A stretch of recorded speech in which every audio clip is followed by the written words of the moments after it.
اللہ نے میرے نبی کو کیسا بنایا؟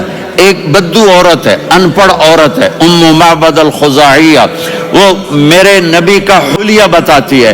وہ بدو عورت کہتی ہے اپنے خامد کو کہ ابو معبد، ایک شخص آیا تھا، مجھے یوں لگا جیسے 14ویں کا چاند کپڑے پہن کے زمین پہ اتر آیا ہو، انتہائی خوبصورت، انتہائی حسین و جمیل، پیٹ نکلوا نہیں کہ بدصورت ہو جائے۔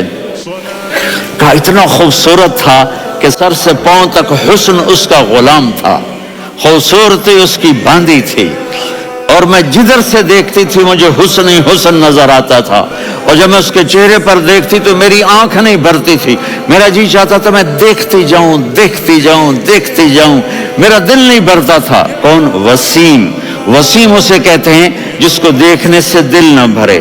قسیم، جدھر سے دیکھو حسن ہو اسے کہتے ہیں قسیم۔ اس کی آنکھیں بڑی موٹی، احور، ادعج، اشکل، انجل، ابرج، اہدب، یہ سب میرے نبی کی آنکھوں کی تعریف ہے۔ ان 5-6 الفاظ کا ایک مطلب ہے کہ اللہ نے کائنات میں ایسی حسین آنکھ کسی کی بنائی نہیں تھی۔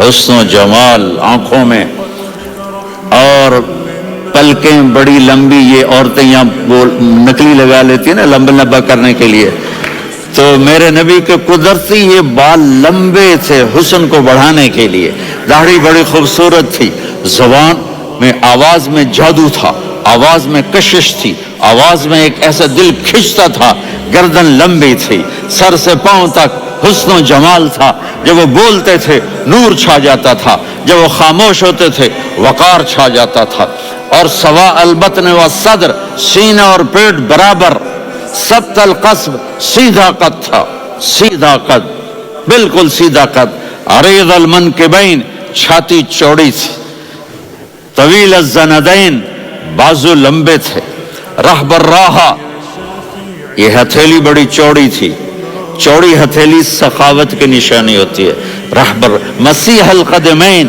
پاؤں اتنے نرم تھے لگتا تھا اس پر تیل لگا ہوا ہے، اور پانی اس سے یوں نیچے چلا جاتا تھا، اور یمشی تکفین، کندھے جھکا کے چلتے تھے۔ اللہ اکبر، یہاں 4 آدمی سلام کریں تو آدمی یوں ہو جاتا ہے، اور میرے نبی کو فرشتے سلام کر رہے ہیں اور آپ یوں چلتے تھے، ایسے ایسے چلتے تھے، تھوڑے سے کندھے جھکا کے چلتے تھے، ایسے آپ کبھی نہیں چلے۔